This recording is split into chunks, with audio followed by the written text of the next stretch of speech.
এর আগে তোমাদের সাথে মায়ের হাতের মাটন কষা শেয়ার করেছি। আজকে শেয়ার করব মায়ের হাতের চিকেন কষা। তার জন্য এখানে চিকেনটাকে ভালোভাবে ম্যারিনেট করে রাখতে হবে। তো ম্যারিনেশন কমপ্লিট হয়ে গেলে এখানে আলুগুলোকে লাল লাল করে ভাজতে হবে। আর আলু ছাড়া চিকেন সেটা তো আমাদের বাড়িতে হয়ই না।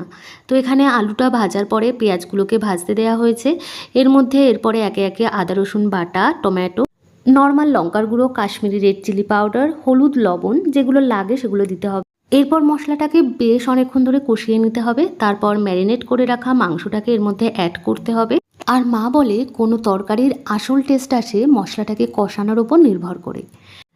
তো এবার মা এখানে আগে থেকে ভেজে রাখা যে আলুগুলো সেগুলো দিয়ে দিল। আর ঝোলের জন্য যে জলটা ব্যবহার করবে সেটা কিন্তু গরম জল। তো গরম জল দিয়ে দেওয়া হলো যতটা পরিমাণ দরকার ঝোলের। আর নামিয়ে নেওয়ার আগে একটু দিয়েছিল গরম মশলা। ট্রাস্ট মি, অন্য দিনের থেকে একদম আলাদা টেস্ট হয়েছিল আজকে চিকেন কষাটায়।